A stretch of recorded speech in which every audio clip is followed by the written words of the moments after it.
Bonjour à tous.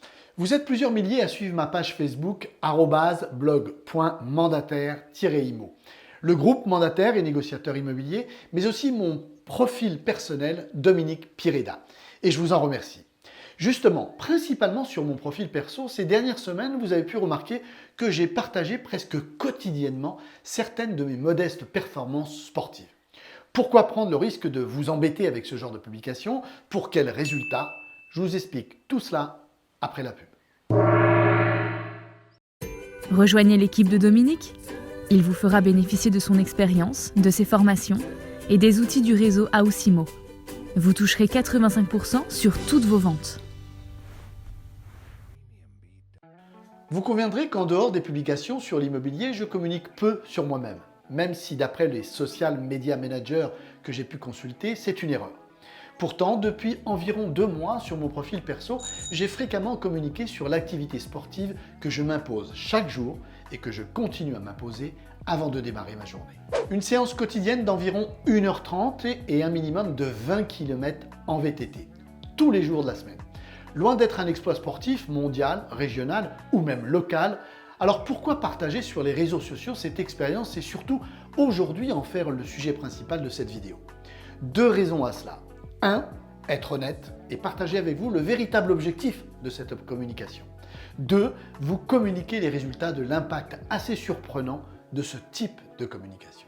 S'imposer à plus de 60 ans une activité sportive quotidienne, assez intensive, dans une discipline que l'on ignore et sans n'avoir jamais pratiqué aucun sport n'est pas, vous vous en doutez, une chose facile.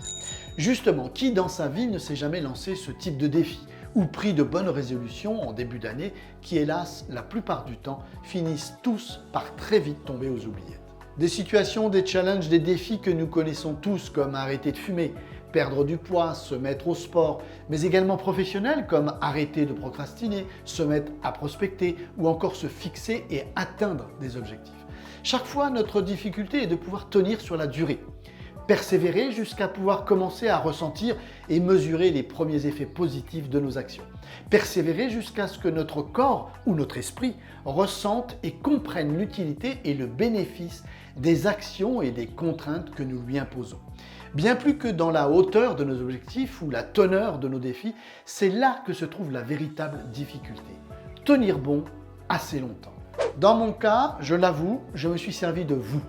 Je savais dès le départ qu'en partageant avec vous mes premières séances de sport, avec des images, le nombre de kilomètres du jour ou encore le tracé de mes parcours, je ne pourrais plus faire marche arrière. Fierté, respect de ses engagements, honte de devoir avouer ses échecs, peu importe.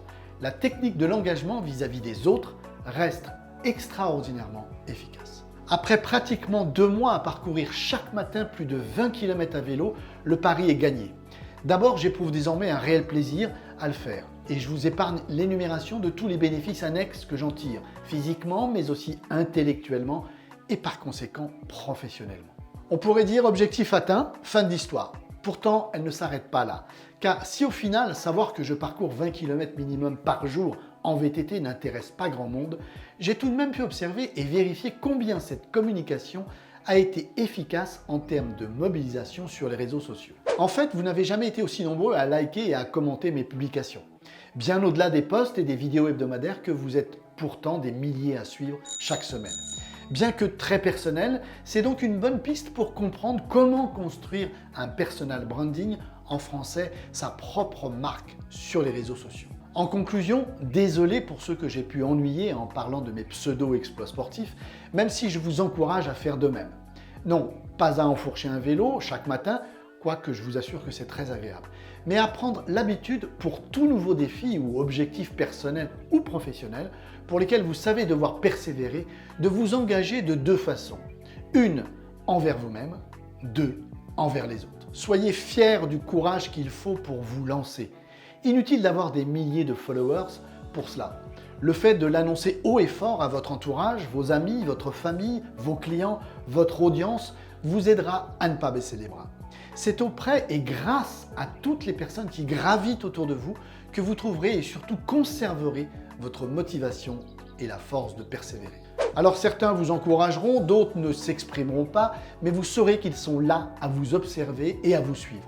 Je terminerai en remerciant tous ceux qui m'ont aidé, tous ceux qui me suivent et qui ne s'étaient que très peu manifestés jusque-là. Pour votre prochain défi, faites comme moi, une pierre deux coups, engagez-vous et construisez votre personal branding. Nul doute que vous réussirez à atteindre votre objectif. À très vite pour une prochaine vidéo. Aoussimo, réseau de mandataires spécialistes en immobilier. Un pack complet à 85 €, une réversion de 85% sur toutes vos affaires.